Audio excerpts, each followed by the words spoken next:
In the process of establishing an ESG framework within an investment arm like you have at AIA, I'm just curious, there's a lot of pushback right now, especially from my home country in the United States, of the concept of green finance, sustainable finance, especially around divestiture, et cetera, and the many different tools that institutional investors have at their disposal in terms of like when choosing in which companies to invest in or which ones to divest from, et cetera.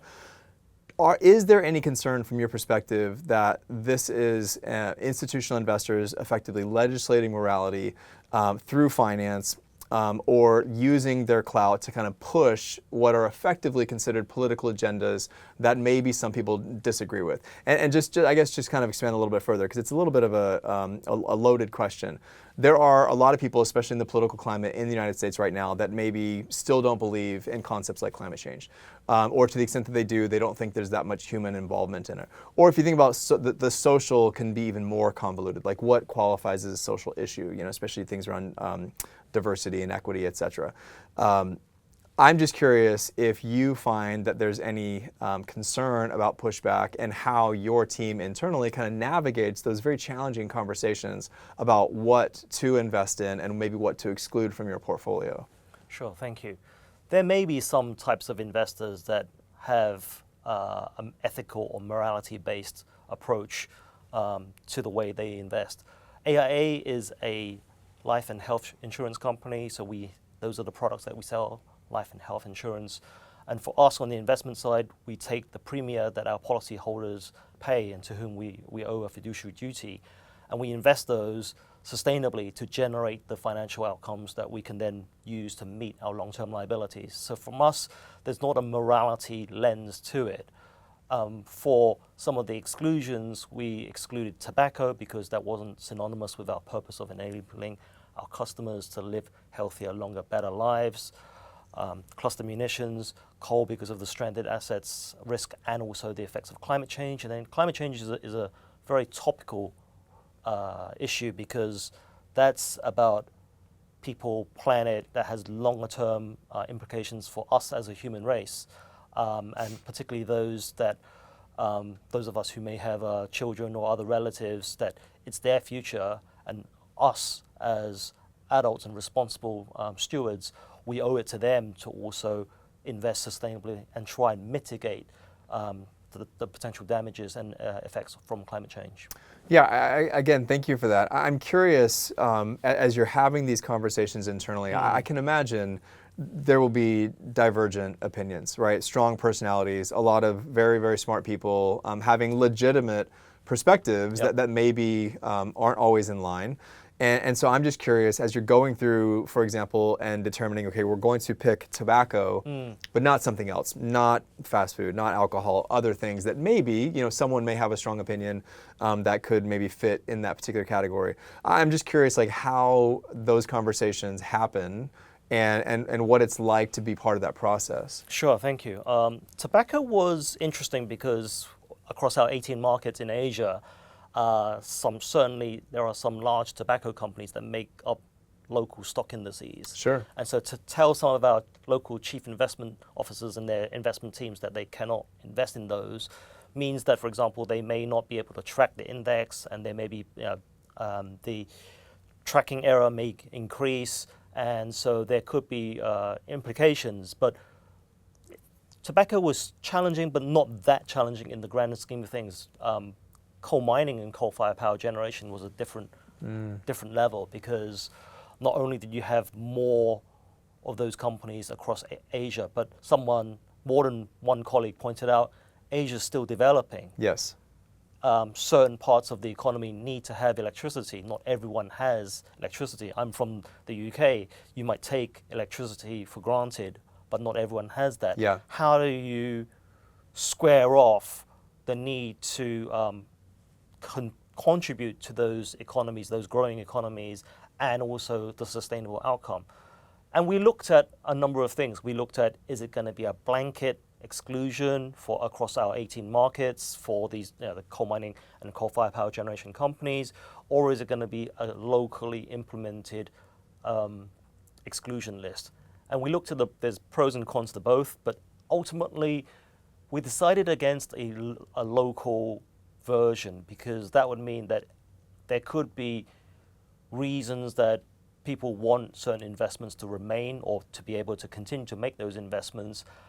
And that for us, it was very important as a sign of our commitment to address climate change and stranded assets that we had a wholesale kind of approach consistent. And our leader, our group chief investment officer, Dr. Mark Conan, was very, very vocal on this. So his support radiating down through his management team to then our local CIOs, chief investment officers across our 18 markets was very important in getting this across the line. That isn't to say, though, that there weren't these interesting conversations. We had, I can remember one conversation in particular where one of our CIOs in one of our markets said to me, what's it going to take to for this company to remain in our investment universe?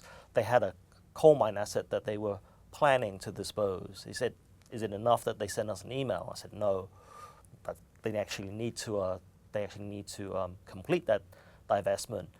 And he said, oh, then when they complete that divestment, they can come back into the investment universe. And I said, potentially, that's right. We can look at it. Doesn't mean once you're out, you're forever out. You can come back in, but we need to look at the circumstances. And then the CIO said, so in terms of completing that asset, what's the proof that we need to see that it has actually taken place? I Interesting. said, a stock exchange announcement, since they're a listed company. Yeah. Then we will then say, okay, once our research team and our coverage analysts look at that and are satisfied that they have successfully divested that coal mine asset and are no longer getting revenues from it, then we can look at whether they can come back into the investment universe. And they did actually come back into the investment universe. Yeah, that's interesting. You said that the AIA operates in 18 jurisdictions, Yes. Is that right? Yes. Okay, so I think for our learners out there, it's important to just take a quick pause and kind of understand the context of what we're talking about. There are a lot of countries, jurisdictions within the region in which you operate that are still very much developing. Yep. And it have a significant reliance on coal Yep. in terms of power generation, et cetera. And so, I mean, personally, having lived and traveled across Asia for the past 20 years, it's kind of hard for me to imagine a lot of these countries or jurisdictions operating without coal-fired power plants. And so I think that's a very large and bold step in terms of deciding, okay, like we're not, I'm just curious, I'm not sure if you can speak to this, but there are different types of stakeholders with different types of pushback. Yep. And I'm curious if you can speak to this. Has there been any maybe conversations from political leaders that have said, no, wait a minute, like this is something that we need, or like is there any kind of like political pushback beyond other stakeholders like shareholders and whatnot? And again, maybe you can't speak to that, but I'm just curious, like that's a big deal. It is big, and there may well have been certain conversations with regulators about what AIA's approach is. And whenever we're asked to contribute to that, we will show them that our entire direction of travel is about addressing not only we recognize the need to produce for power to be produced to those those countries, beg your pardon, but they can do it in a sustainable way with clean energy, and we're happy to support that through green bonds and sustainable bonds. In terms of other stakeholders, our own investors, our own equity investors were largely supportive of our efforts towards the management down of our coal exposure. But then that also opened up different conversations as well, because they also asked us, what are you going to do about other fossil fuels, Sure. oil and gas? Because everyone has their thing, right? Right, right. And then also, what are you going to do about net zero? Because there was the net zero movement was gathering pace, and asset owners like insurance companies and also asset managers are good examples of those that make commitments, make targets to try and decarbonize their portfolios. So we were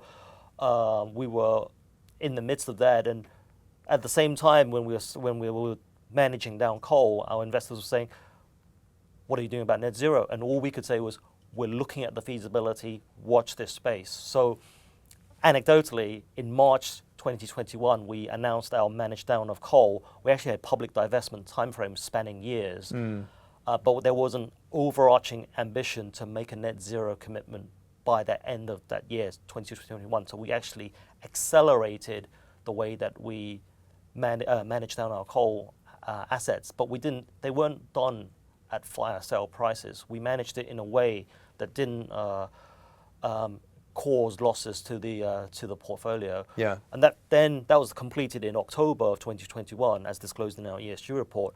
And then that left us in a great position for December 2021 to say AIA commits to achieve net zero greenhouse gas emissions by 2050.